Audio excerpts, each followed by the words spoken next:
Dentro de las técnicas especiales que más estudiamos son la histoquímica, la inmunohistoquímica, la inmunofluorescencia, que se utiliza para biopsias de riñón, por ejemplo, o biopsias de piel. La microscopía electrónica, en general está casi limitado a las patologías renales, la citometría de flujo y la biología molecular. La biología molecular, que tiene distintos aspectos como el ADN recombinante, PCR, virilización in situ, el cariotipo, el bandeo, en nuestro caso en patología está prácticamente limitada a hacer biología molecular a distintos tumores para ver si van a responder a una determinada terapéutica. Respecto a la histoquímica, estos son los colorantes más usados para detectar distintas sustancias o gérmenes, etc. Por ejemplo, el PAS detecta glucógeno, mucina, fibras de reticulina, podemos teñir membrana basal y algunos hongos.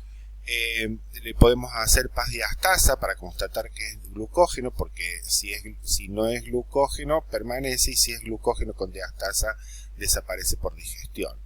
El tricrómico de Masson, que lo usamos frecuentemente, es para distinguir tejido muscular del tejido conectivo, o por ejemplo, en el caso de una punción de hígado de un paciente con cirrosis, se va a teñir de azul el tejido conectivo y vamos a determinar que hay formación de nódulos, y eso ustedes lo van a ver más adelante, nódulos de tejido fibroso, ¿no? La coloración de Peirce tiñe hierro, puede ser como la hemosiderina, que son pigmentos que contienen hierro, el rojo Congo para sustancia amiloide, el Giemsa para Helicobacter pylori y para ganglios también se puede utilizar, y el Cien-Nielsen para tuberculosis o lepra, de encontrar los archivos, ¿no? los bacilos. Aquí tenemos células que en el interior deben tener mucina, porque son células epiteliales malignas, ya la vamos a estudiar a eso, y determinamos la presencia de este material con PAS. Aquí tenemos una biopsia hepática donde vemos la formación de nódulos. Esta es la parte que se tiene con Masson, medio azulado. Esta es la coloración de Peirce, que se ve de color azul. Acá en ese riñón, en este glomérulo renal, encontramos este depósito que es color verde manzana, y lo vemos con los cristales de polarización en el microscopio.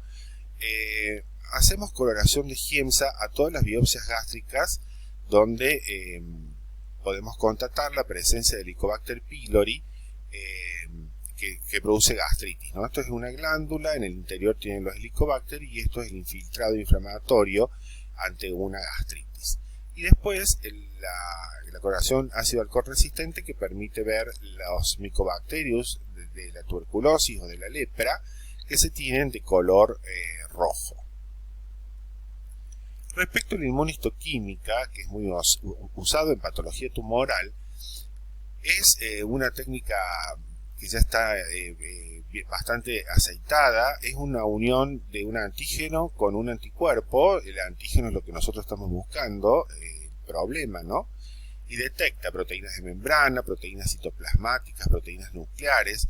Por lo tanto, la marcación, que siempre la vamos a ver marrón, puede estar limitada al núcleo, puede estar limitada al citoplasma, o puede estar limitada a la membrana plasmática, dependiendo de dónde se encuentre el antígeno.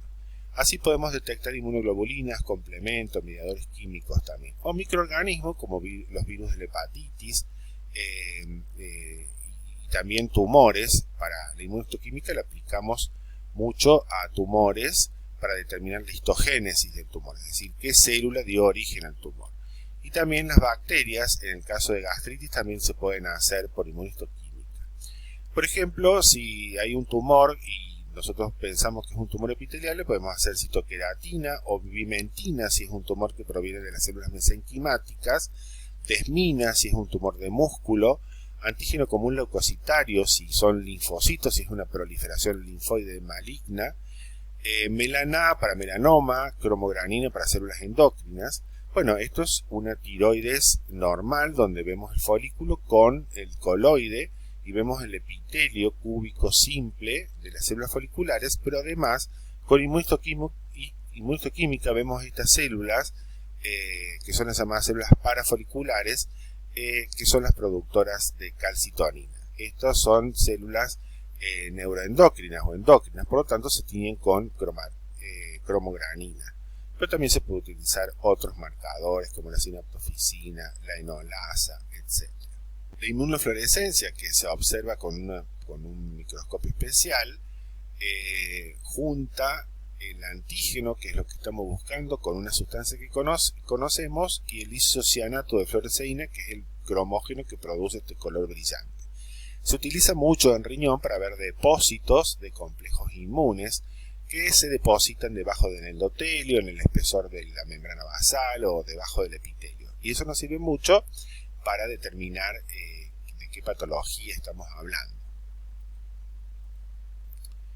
La necropsia o autopsia es el estudio de las alteraciones anatómicas e histológicas de los organismos, de los órganos y tejidos post-mortem. Acuérdense que la biopsia se hace en un paciente vivo y la necropsia es post-mortem.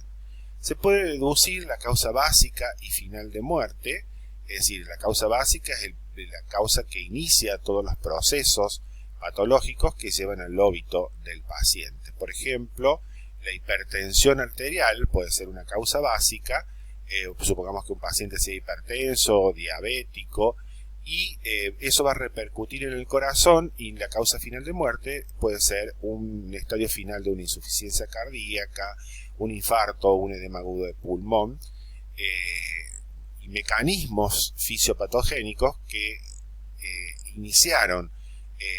partieron desde la causa básica y terminaron con la muerte del paciente. El porqué de los síntomas presentó, respecto, si hacemos una necropsia, decimos por qué presentó, por ejemplo, tos y expectoración. Y bueno, en la autopsia se puede determinar que los alvéolos estaban ocupados por líquido trasulado. Y también se pueden determinar qué antecedentes pudo haber tenido el paciente, manifestándose clínicamente o no. Entonces, para cerrar, la causa básica de muerte es la enfermedad o medios terapéuticos, por ejemplo, de diagnóstico, que inician la serie de procesos morbosos que conducen a la muerte. Y en cambio, la causa final de muerte es la alteración o desequilibrio último que se agrega a la causa original, determinando la muerte. El ejemplo que yo les di de la insuficiencia cardíaca por hipertensión arterial es un ejemplo muy característico. Pero uno puede tener, por ejemplo, supongamos que la paciente tenga un cáncer de cuello uterino. El inicio es del cáncer por, supongamos que tenga HPV. Entonces esa es la etiología. Después el tumor crece y se expande a distintos sectores del aparato genital y puede infiltrar y comprimir los uréteres. Estos uréteres empiezan a dilatar, dando un cuadro de insuficiencia renal, y la paciente puede morir. Una de las causas de muerte del cáncer de cuello de útero es un cuadro de insuficiencia renal. La iatrogenia, iatro significa médico, genio origen, es cuando la muerte es debida al tratamiento o a un método de diagnóstico. Sobran las pruebas de mala praxis, por ejemplo, sobre todo con métodos diagnósticos invasivos para el paciente. Por ejemplo, la endoscopia. Eso no quiere decir que sea habitual, pero bueno, pueden pasar accidentes que todos conocemos, ¿no? Un hallazgo de necropsia son distintas lesiones que fueron pequeñas o un estadio temprano o en una localización especial que no dieron síntomas en la vida del paciente. Es frecuente cuando uno hace una autopsia encontrar distintos tipos de lesiones que no tienen absolutamente nada que ver con la causa de muerte y la causa básica y final de ese paciente a quien le estamos realizando una necropsia. Por ejemplo, que el paciente haya muerto, seguimos con el mismo ejemplo, de una insuficiencia cardíaca e hizo un edema agudo de pulmón, por ejemplo, y este paciente, si le estudiamos la próstata, en el caso de ser un varón, podemos encontrar un cáncer de próstata pequeño que todavía no se ha manifestado clínicamente. A eso le llamamos hallazgo de necropsia. De esta manera damos por finalizado los videos del tema introducción.